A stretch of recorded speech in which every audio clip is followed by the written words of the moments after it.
when unheard issues get brought to light and every perspective counts. Here is your host, Rebecca Pearson.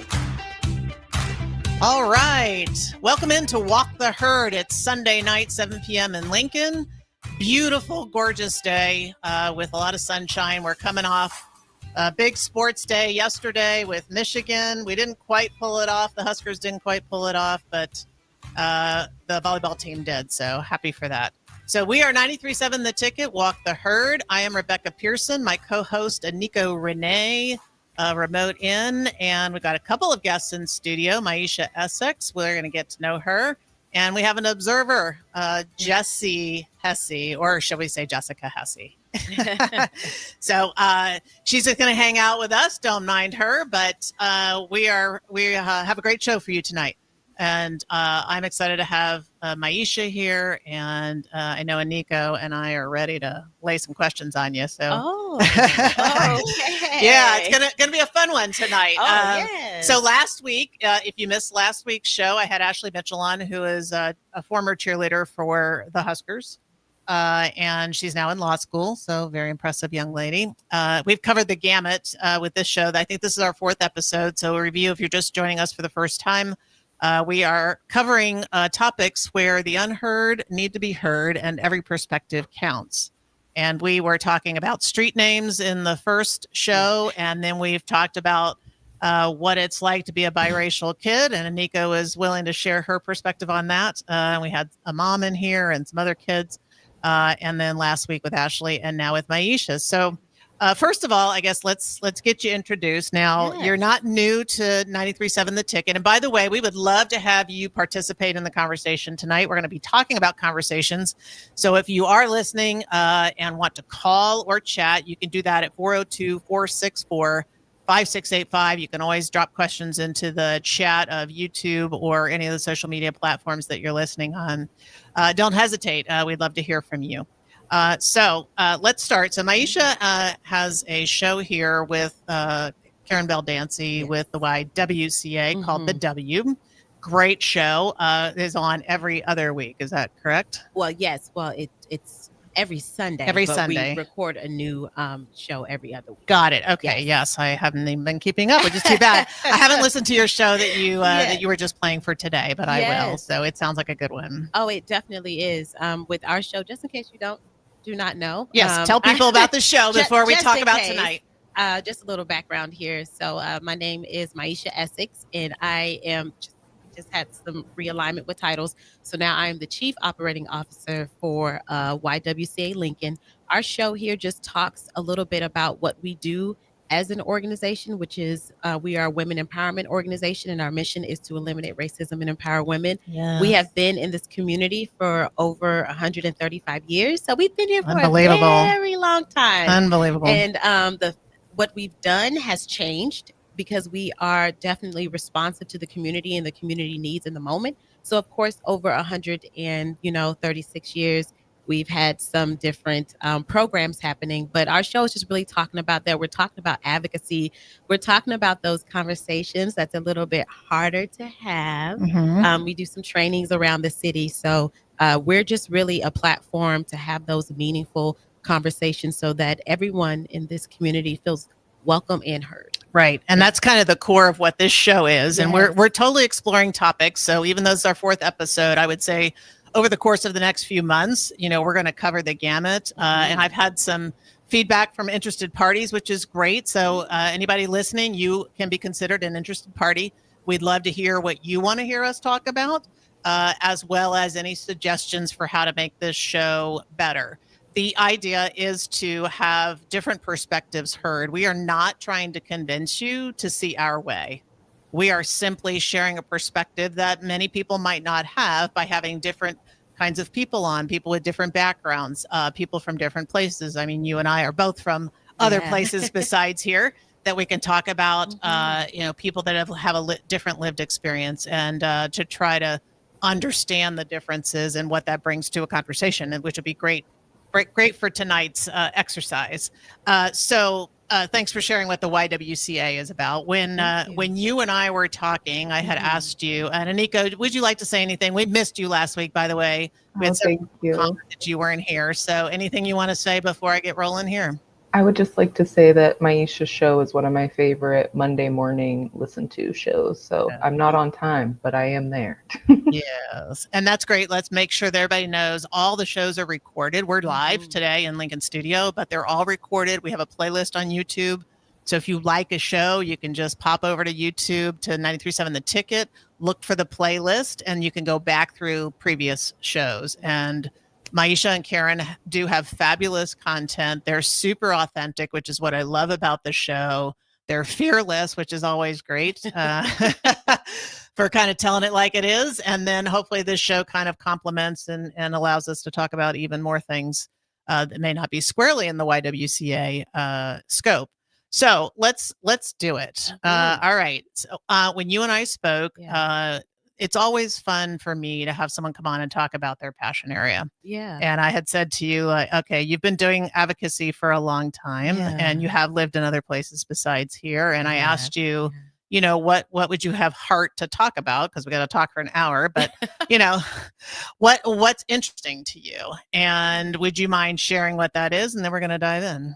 Absolutely. So we were talking about just what I would want people to take away from this conversation and to hear a little bit more about.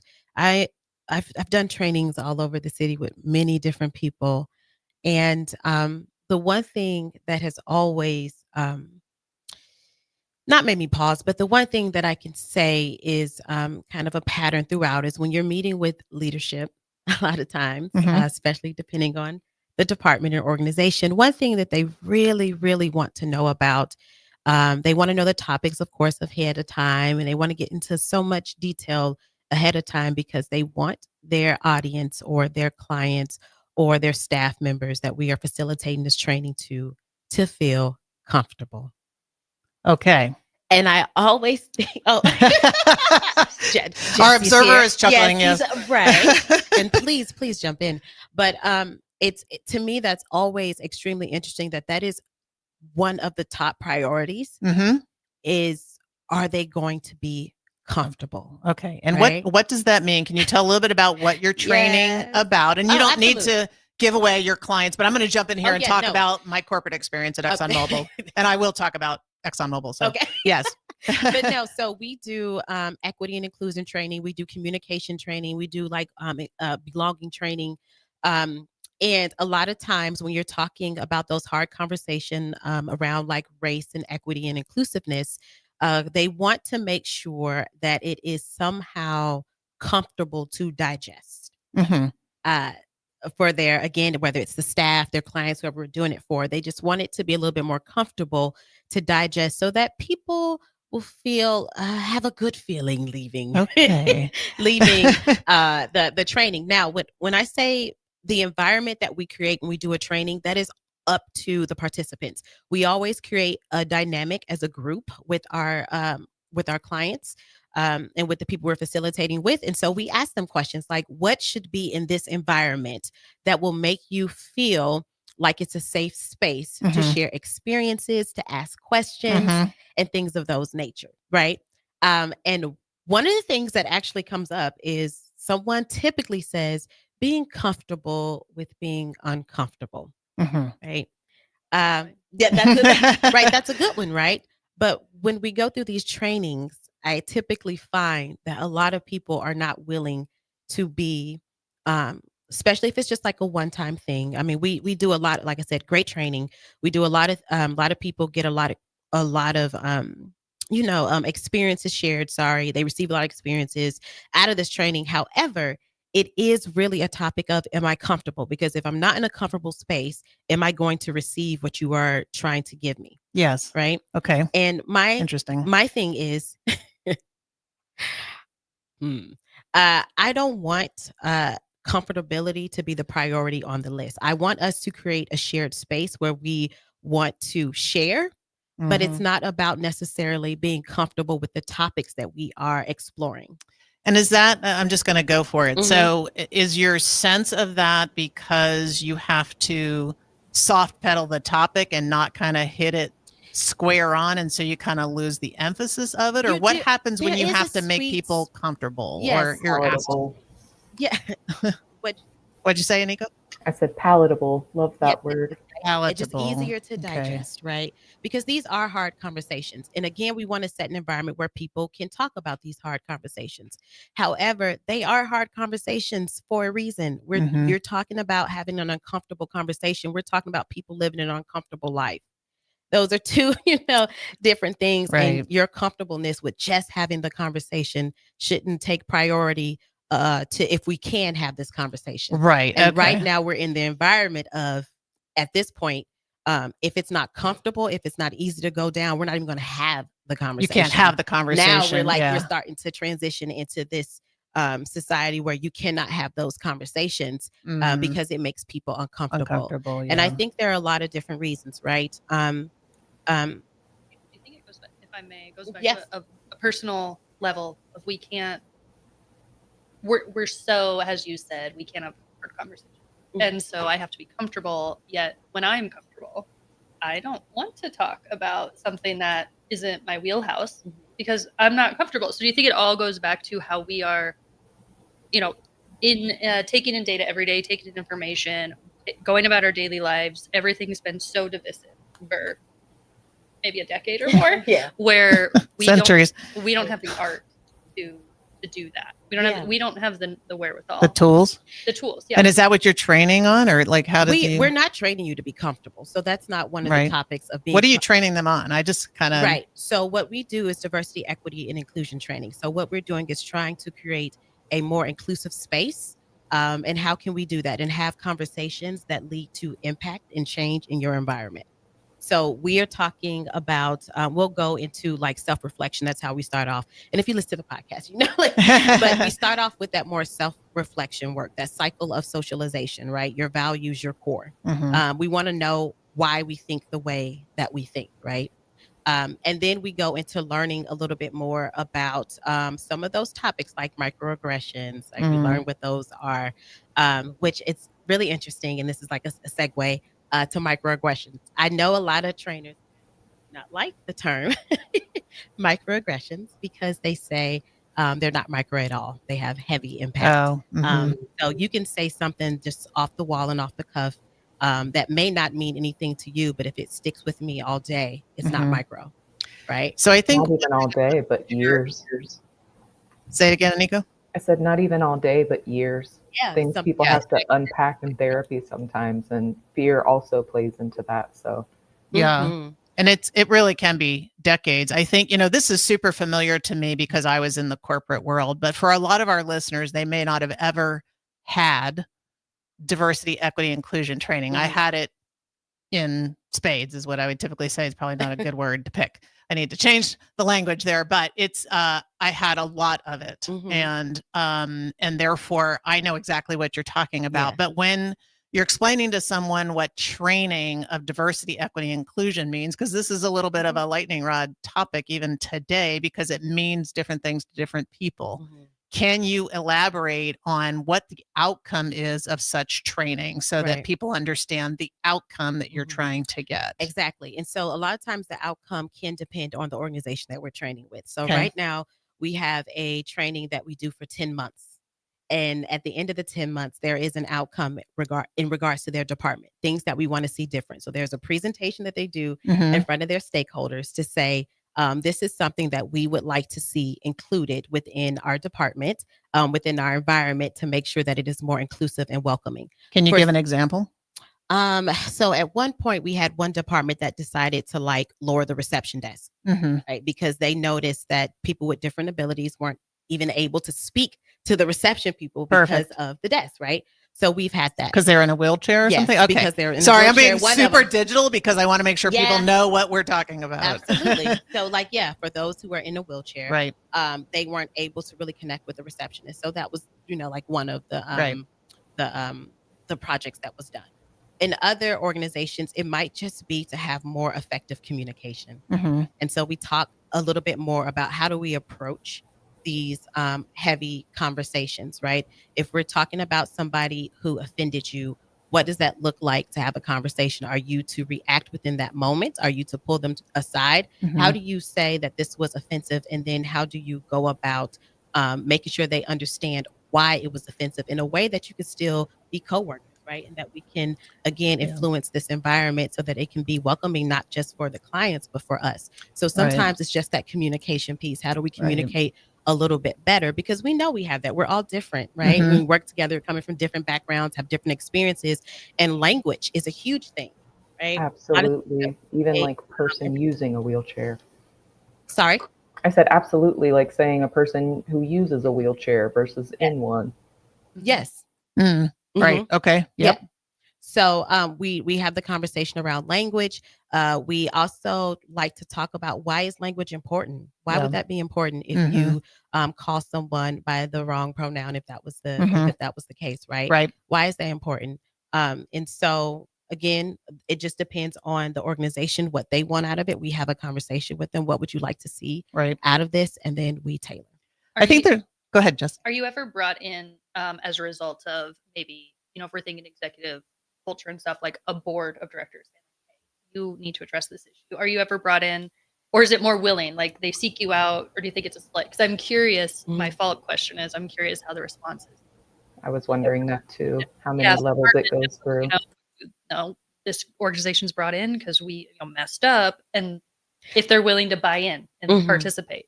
Yeah. So typically they are willing to buy in and participate because they seek us out. So this is something that we want to have. We know that you are an organization that offers this training. Can you please come in? It's not always necessarily a direct thing of, there might be a pattern at the organization. We kind of feel like we're not communicating well, that we don't necessarily have. We're working towards a very inclusive and welcoming environment. And so we just like a little bit more tools. And so we have that typically is how we are connected with. It's not really where we're going and have to have somebody buy into it, and things like that.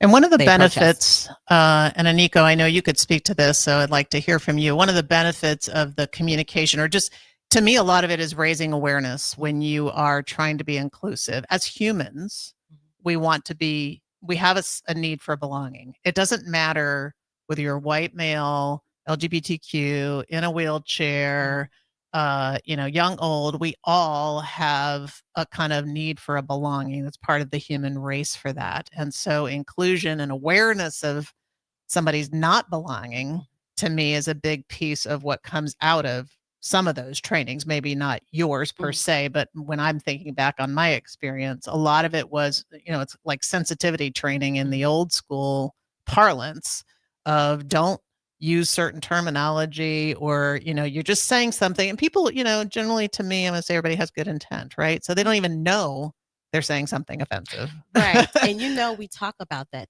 intent versus, impact. Yes. And which one outweighs the other. Right. Right. And for us, what we teach is that impact does, right?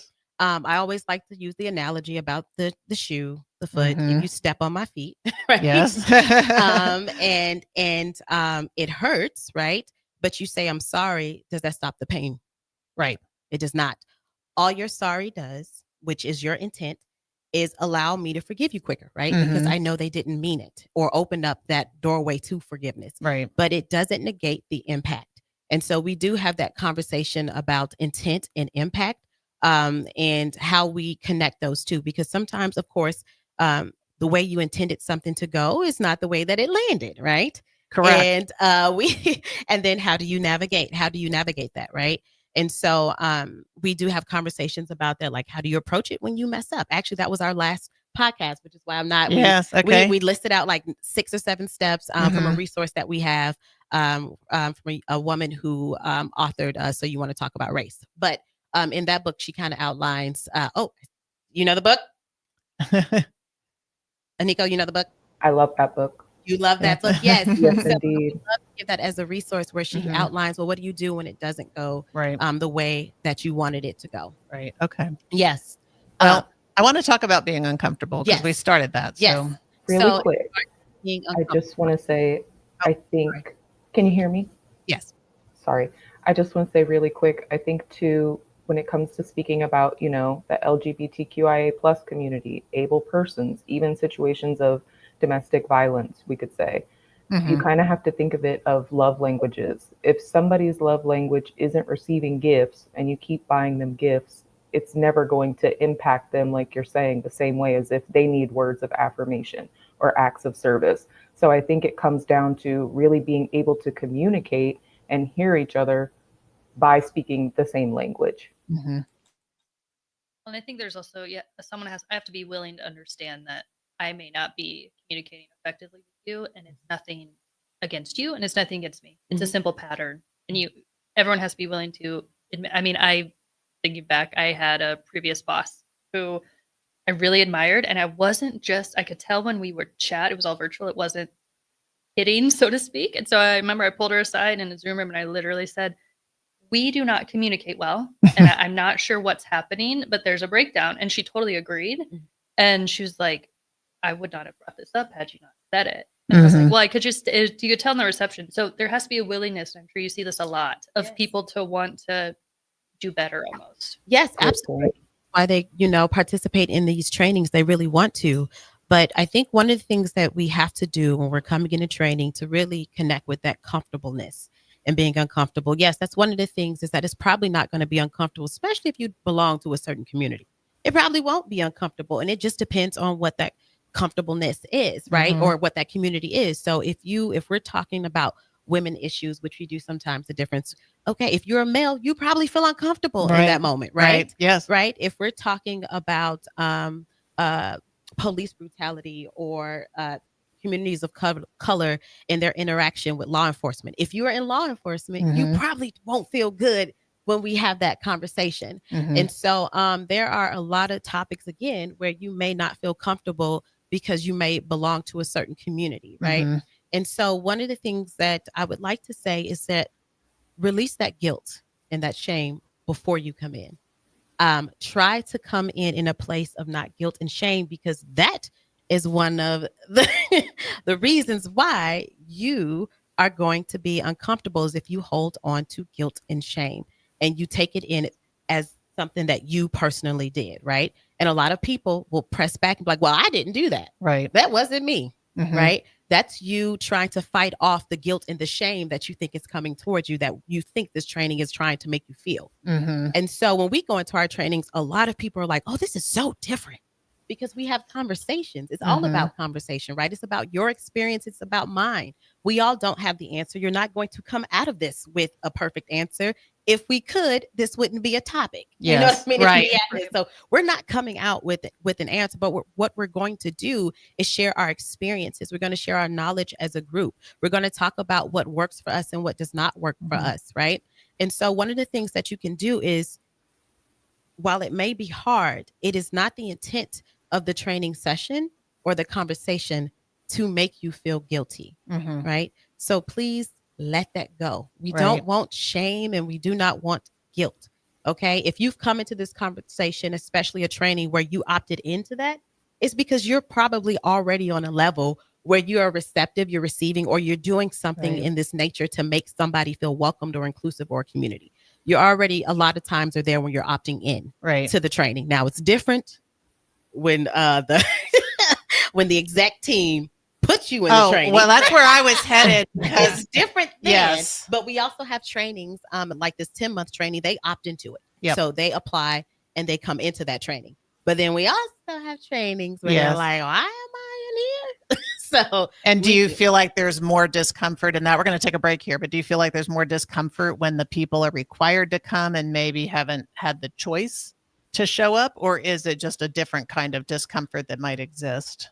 I think, honestly, the discomfort really just come from the topics of what we are discussing, again, because they don't want to feel like you are trying to make them feel guilty and feel ashamed of how society has played out in their favor, depending on the community. Perfect. All right.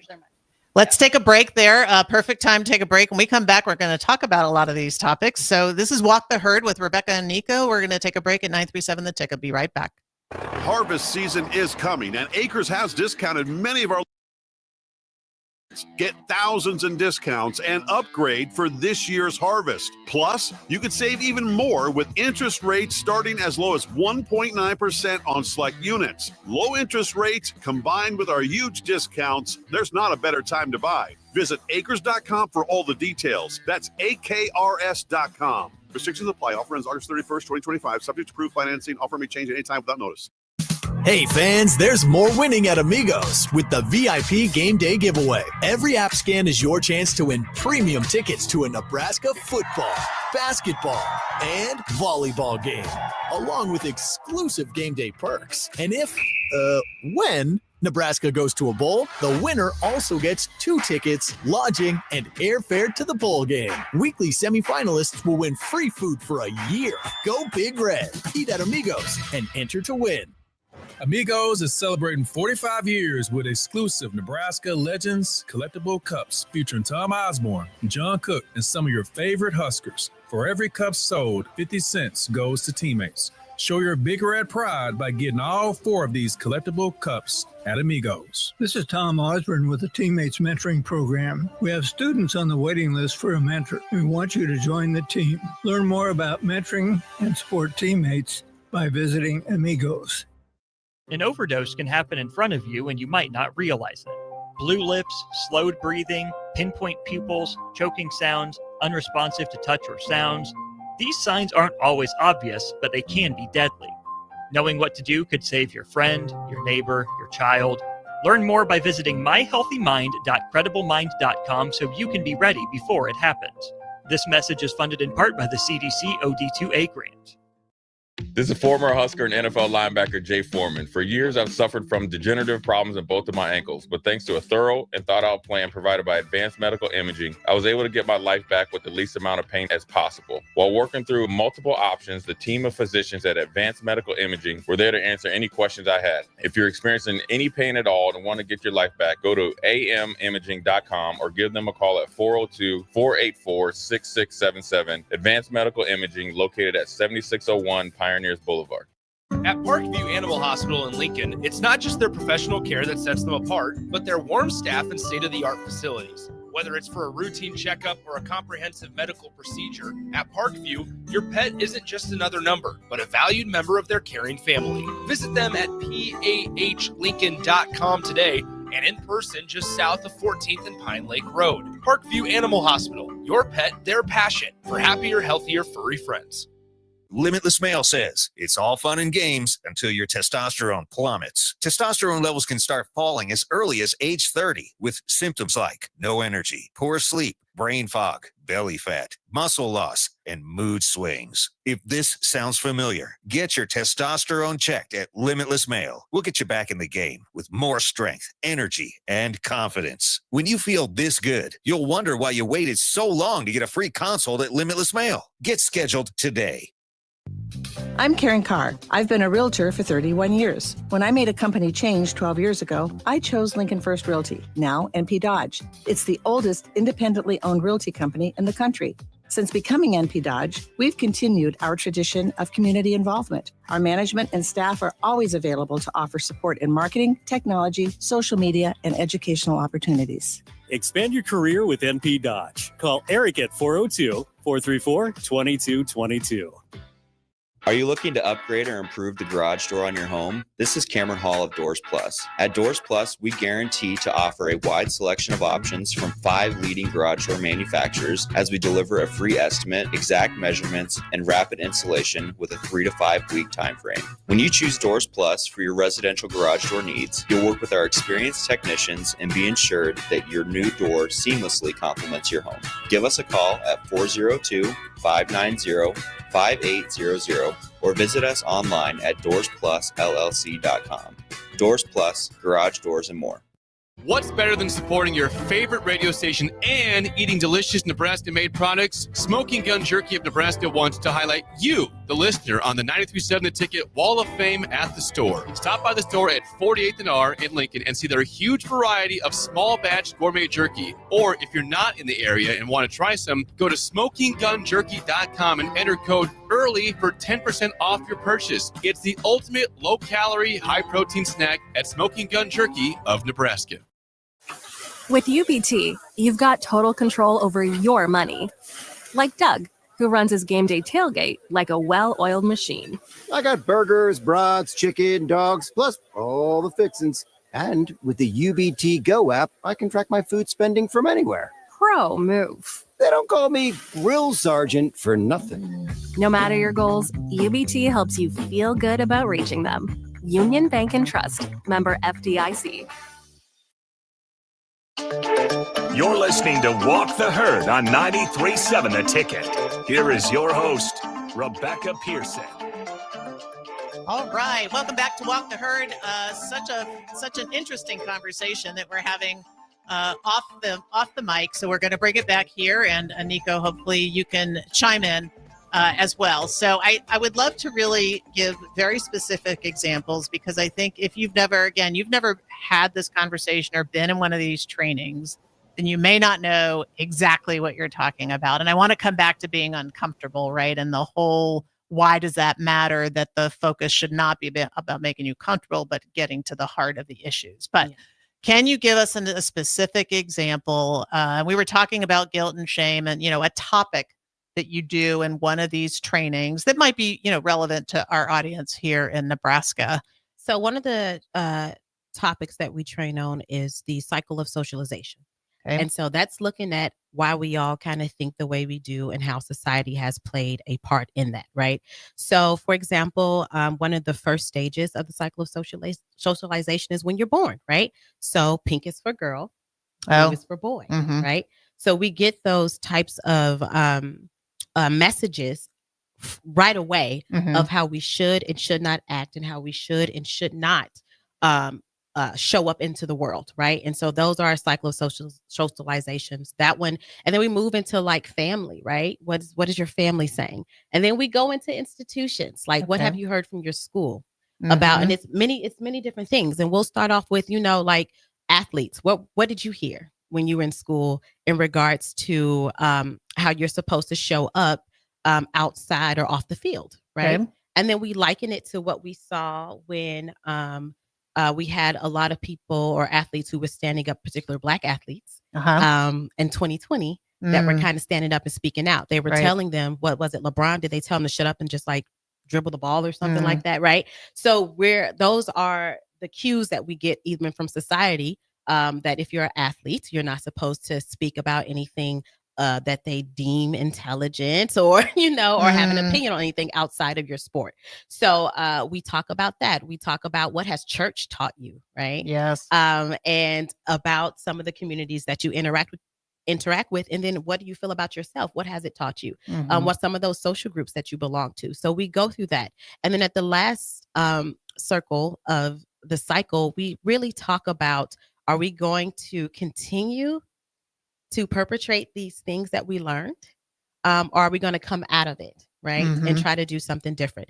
And during that, some people do get uncomfortable because they have to go back and sit with themselves a little bit and reflect on where they've learned some things and who taught them. And it's real uncomfortable to say, my mama taught me that. Right. When it's something negative, right?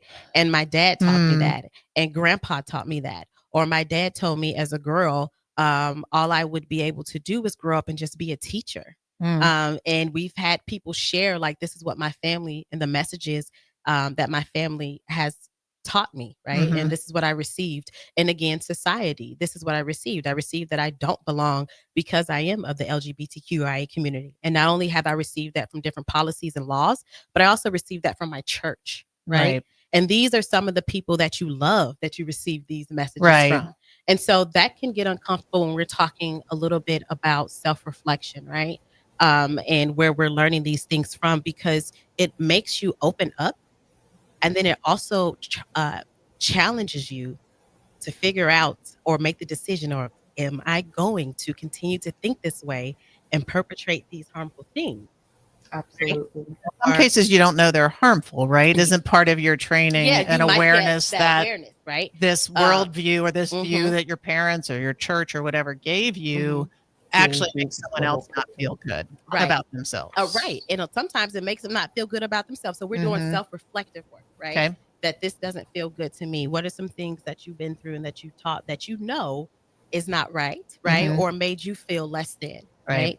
And a lot of times, again, we have to figure out, are we going to continue to perpetrate that? Because if we learned it and it's ingrained in us, we do it even subconsciously, right? We don't even know that we're doing these things, right? And so we do have that conversation. And again, with the comfortableness, and I know we talked about this on the phone, when you start to know more information, right? And you start to learn the truth, then you are challenged with what am I going to do Now, with what do I do with it? Right. And if I'm not ready to do anything with it, Mhm. right? That is extremely uncomfortable. I don't want to talk at all about this topic. Sure. Because I already know that I'm about to face some hard truths. Yes. Right. And I don't know if I'm ready to deal with the hard truth. I don't know if I'm ready to make decisions that'll impact it. I really don't know. And so we love starting out with that. We love starting about values. Again, we do the reflective work because then you have a personal task to make a difference. When you talk about yourself first, right? Then I really want to change. I really want to be different. Right. So we do that. And then, like I said, we'll go into some other topics like I said, we do microaggression, we do intersectionality. What does that mean? Where we talk about how two different characteristics come together to make a very specific experience for one person, right? So I'm female, I'm woman, right? Right. And I'm also Black, right? So that comes together to create a very different experience than a woman who just says, I identified as a white woman, right? And so those create those extra layers because a lot of times we think policy, if we just create one policy, we think all women then will benefit. But we forget that some women have different layers, right? I'm Black, right? And so that may not benefit me, right? Kimberly Crenshaw, she's the one who termed intersectionality. And she looked at a case where they were hiring, there was this business hiring people, right? And a woman said that she was discriminated against, right? And the Supreme Court looked and said she was a Black woman. And they looked and said, well, no, because they're hiring Black people, but they were hiring Black men, right? And so they really didn't see where her specific experience, she was still discriminated against as a Black woman, They right? just viewed her as one thing. Yes, they was like, oh, Black, check. Black, right. Black, check it off, right? They didn't realize that she was having a very specific experience as a Black woman. And so we talk about that. We talk about intersectionality. We just go into these little key, again, concepts about why somebody would have a very different and specific experience than you are having right now. Right. And I would like to build on that also. And I don't have the statistics. This would be something interesting to go back and share at some point. But you've got a large population, whatever large means, a significant portion of the population that is ethnic minority, single mom, lives in poverty. Right? That's 3 strikes, if you want to call it that way. They got 3 things going against them. And in many cases, they're overcoming some kind of trauma of some sort, right? So when you are looking at intersectionality or the difficulty, think about the difficulty of somebody who might even be having to change a perception about themselves, And right? what's the best part about being in these trainings? You just said it. If that many people identify with these barriers, right? Then they're probably sitting next to you. Yes. And the greatest thing about these trainings is that everybody gets to share their experience, which sometimes challenges your notion. Yes. And we love seeing that in our training where one person will be like, well, no. And then another person like, well, actually, this is my specific experience. And when we do this with an organization, the person that's having this different experience than you is your coworker, right? It's somebody that you know, somebody that you talk to every single day. And you didn't even realize that they have to show up in this world so different. Like you didn't know that your Black coworker, when she's sitting and she's having a meeting with a potential partner, that she has to watch what her hands are doing. You didn't know that because this, and me talking with my hands, right? This could be seen as aggressive. Right? Interesting. And I've been told that. Yeah. Yeah. Oh, really? Oh, Absolutely.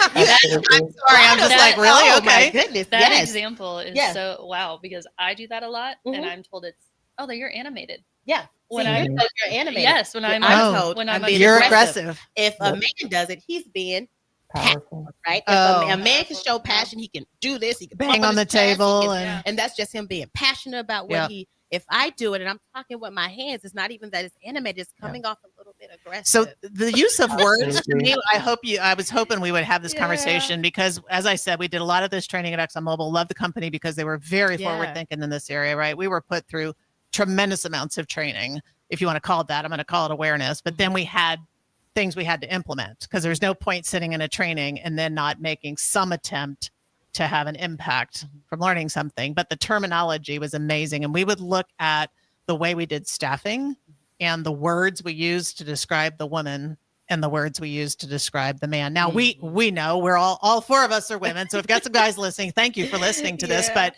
if you go research this or go look at it or on resumes or whatever, you will see a difference in terminology, just like you just described. And you see three differences, right? We just seen passionate. You Animated. can be animated, but I'm aggressive, right? Yes. And there's that intersectionality coming in play right now between us two. Yeah. Right? Right. Oh, wow. I don't like it probably, whether it's coming from her or me, right? As a woman that we're doing all of this, right? But she gets the luxury of animated. Being animated, right? That's a little bit. And you're aggressive. Yeah, I'm that's aggressive. Right. And that's Myeisha, a different barrier. And so again, we get to have these conversations with all of the participants, and we get to share all of our experiences that we're having and why we have to show up in the world not fully ourselves in order to have upward mobility, that you get to show up in the world depending on the community that we're talking about. You get to show up in the world fully yourself and again, have that upward mobility, have a comfortable life. Yeah. I think one of the things that was, so your socialization, right, of whatever your socialization might lead to how you interpret those things.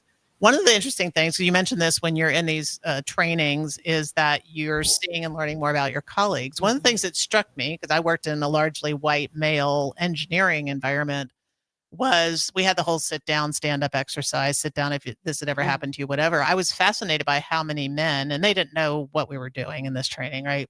How many white men stood up and had been bullied when they were younger, which, okay, no one deserves to be that, right? But it was something interesting because, I come in, I'm on my high horse. I'm a female. Yay. These guys are going to finally get, they're going to get religion and understand how we've, not been treated well and all this other stuff, right? I came in with that and then was fascinated at learning about everybody that was in the room. And we had full representation, but it stuck with me how many white men had been bullied, and which, you wouldn't think of, right? Right. And we do. Again, it's not about guilt and shame. It's not about picking on one particular group. And I think that's why white men don't. But it's not about that. It's definitely perspective. There are also challenges that, you face, right? Again, with the bullying, a lot of things that we just do not see and do not know about each other. One thing we do is privilege walk, right? And probably a lot of people know what privilege walk is. Just you ask some questions like, whose parents went to college, right? And then you step forward, right? Or step the same back thing, stand up, sit down, right? And it's always very interesting. And I remember one of the times we did a privilege walk, and this was at the end, we do a lot of, talking about it and processing. And someone said they were of color, and they wind up moving forward because some of the privileges we earned, we put work into, right? So now I get to move up because I'm college educated, right? And I put work into that and I moved up, whether my parents were or not. Okay. And so at the end of that, they looked around and they just said, well, the good thing is that we're all in the room now. And I found that so interesting because it was like, okay, well, no matter where we came from, look, we all landed in the same place. We're all in the room. And that's not, for me, that's not the point of the privilege walk. It's that we all landed in the same room. Yes. You're talking about the journey to that point. When you first started out, it took you a while before you could take 2 to 3 steps, right? Before you were able to move up a little bit more. And my question is, should that be, right? Even if I made it to the other side, I had to jump through 10 hoops just to get here. Should that be the standard? And are you still perceived the same as the other people in the room? Right. Okay. Yeah, you made it to the room. Are you still perceived at the same level or whatever, right? Of the other people in the room? Question mark. Maybe you are, maybe you aren't. But I think, that is okay. You've made it to the room. That doesn't mean Right. Everything else comes with it. It does not mean everything else comes with it. And it definitely doesn't mean your journey needs to be the journey for everybody else. Right. We definitely do not I don't want my child to have to jump through 10 hoops just to get in this room like I did. Right. Like that is not the standard of Right. it. And it's not, well, whoop, because I made it. That's fine. Right. No matter what I went through, that's okay. We're all here. When we come back from the break, we'll talk about what making it means and then what's the outcome from these workshops. Like, what do we do with this information once we've been trained, so to speak, and have these uncomfortable conversations? This is Walk the Herd with Rebecca and Anika. We'll be right back. At Valentino's, we're on a mission for tradition. On every slice, for every bite. Golden baked crust, cooked to perfection every time. Savory sweet sauce that's made from our own secret recipe. Loaded with the perfect amount of fresh toppings and melty mozzarella cheese. It's the tradition that Nebraskans have come to love. From game day to every day. Valentino's. Taste the tradition. Give your furnace a break with the help of Heartland of Nebraska Windows. Heartland of Nebraska Windows offers a free estimate, full window replacements, all vinyl triple pane windows, and a lifetime warranty of everything, while still keeping their prices affordable. Sounds too good to be true, right? Heartland of Nebraska Windows is locally and family owned with their own team of installers. Give the window experts at Heartland of Nebraska Windows a call today at 402-430-3852 or visit them online at heartlandofnebraskawindows.com. Elevate your home or business with the help of Heartland of Nebraska Windows today. A1 Automotive's second location is now open at 5110 State Hill Drive, just off of Yankee Hill Road. The new location continues to specialize in all makes and models and provides personalized service as they have for 15 years. With the school year here, A1 Automotive reminds you that college students get 10% off any service, and they offer free tire repair with a valid college ID. Schedule your appointment today at a1autolincoln.com and visit their new location in South Lincoln at 5110 State Hill Drive or downtown at 11th and L. Have you been injured in an accident and don't know where to turn? You need an attorney you can trust to handle your case with professionalism and compassion. The attorneys at Liberty Law Group understand that a call to an attorney is a call for help. If you've been injured, we want to help you. Liberty Law's experienced attorneys are committed to the pursuit of justice for those injured. Call Liberty Law and find out how we can help you get the compensation you deserve. Call 877-42-LIBERTY. Call the trial attorneys you can trust. 877-42-LIBERTY. Schweizo Construction is now hiring for skilled craftsmen, steel erectors, concrete workers, and general laborers. Schweizo Construction offers great benefits like premium wages, health and dental insurance, paid holidays and vacation, 401k with company match, life insurance, and disability insurance. They pride themselves on a legacy of 40 years built on integrity and trust. Joining their team means becoming part of a family that values hard work, dedication, and mutual respect. Apply today at schweizo.com. That's schwisow.com. You're listening to Walk the Herd on 93.7 The Ticket. Here is your host, Rebecca Pearson. All right, welcome back to Walk the Herd, having a great conversation with Myeisha Essex and Aniko listening in as well, and our observer, Jesse Hesse. Aniko, I'm going to give you a chance to comment here just on what you're hearing, takeaways, thoughts. What's coming to you at the moment? I definitely identify with a lot of what you're saying. Even in high positions at work, there can be a matter of me saying, hey, can you train me on this so that, I have extra skills or could make as much as you do. And instead they hire someone else. And usually it is a white woman. Or I could, as a supervisor, say to my person, hey, can you take care of this? Can you take care of this? And then when I finally am stern and say, I really need you to take care of it. I've had, white women cry. And then that's report. And it's like, I asked so nice the first few times. I'm just trying to establish this boundary with you, and it doesn't work. So you watch other people I even seen, programs that I have worked in previously now getting way more funding, way more promotion. And when I was leading it, there was no grants, there was no money, there was nothing. So like you said, I would very much prefer that my son and everyone else doesn't have to overwork themselves, burn out, and then have to recover just to get the same acknowledgement or recognition. Right. Yeah, you're having to work extra hard. Well, that brings us back then to having uncomfortable, making your staff comfortable to have a training, not the priority. So I want to, again, very specifically, what should the priority be? Like if you were not asked to do that, how would you approach the sessions or the training? And then what are some of the outcomes or actions that people are supposed to take when they've been trained? Yes, this training is all about making the space that you occupy more inclusive and inviting, right? For everyone, not only to be able to show up in that space, but to also have a voice in that space. Okay. And the reason why I'm saying space is because, again, we work with so many. If I take one of the trainings, we're working with a lot of different departments that maybe have different policies and procedures. When we're talking about action items, we allow for these participants to decide what that's going to be. It's anything would make, any step that you take could make a more inclusive space, even if it's just your cubby and what you have on your wall of your cubby. And why is that important? I hate to be as digital as I am, but for people that don't understand why being inclusive is important, which I don't mean to laugh. If you don't live this, then you don't necessarily understand that. It. Yeah. Because there are other experiences outside of yours that are not taken into account when different policies and procedures are created. So you could have better business outcomes so in your case. You case. can have a better business outcome. Okay. You can have, like we talk about now, here, try to use the example. Like we worked with, after school programs or people who work with kids and families, and they don't understand why a certain particular family won't show up to the events, right? Okay.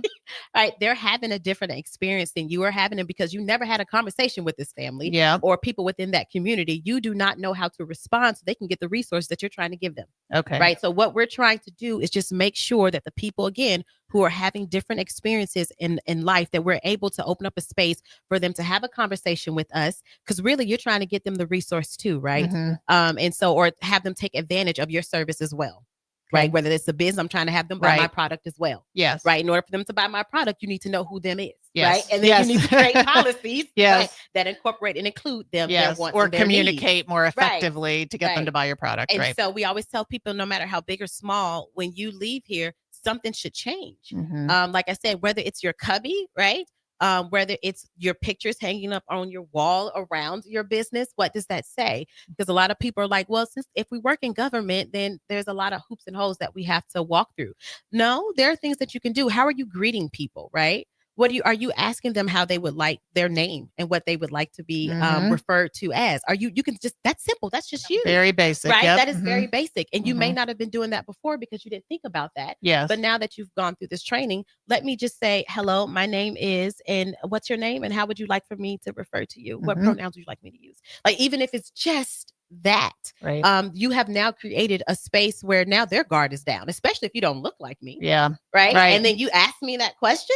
Right. Oh, okay. I kind of think that she might be someone who can understand me. Right. And I think I'd like to build on that because I now I'm going to speak from personal experience.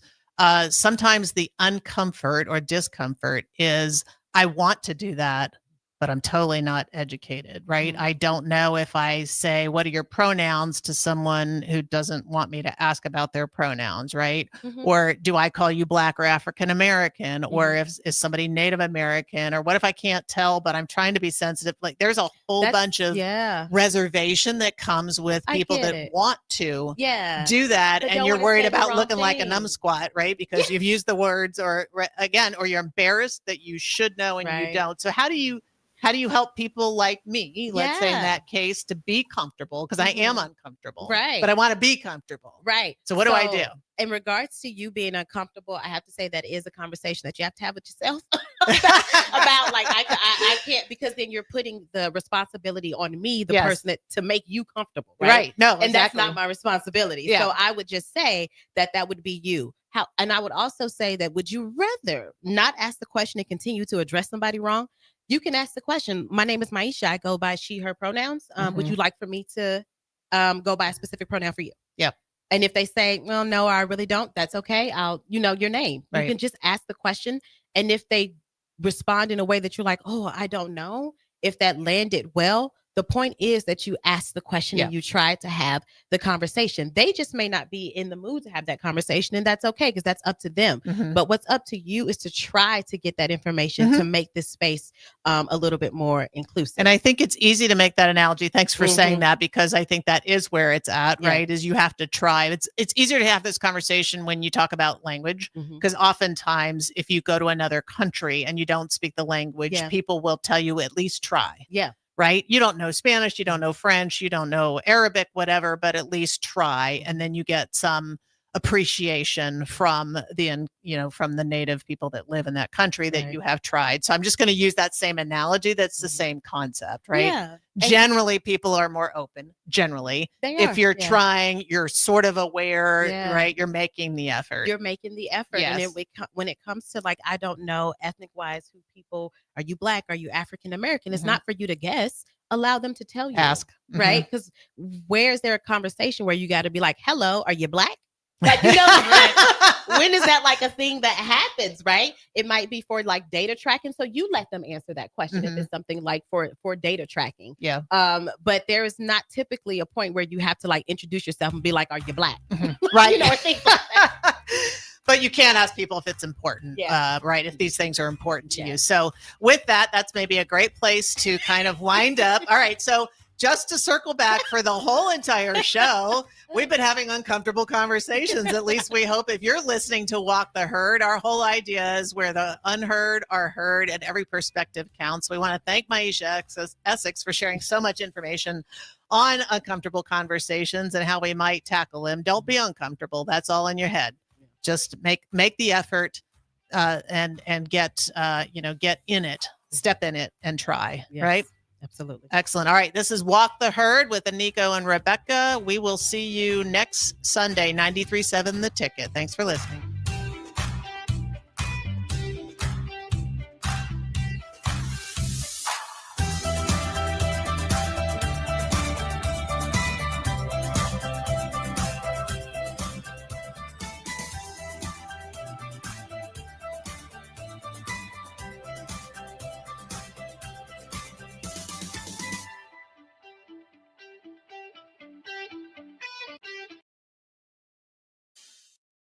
Harvest season is coming, and Acres has discounted many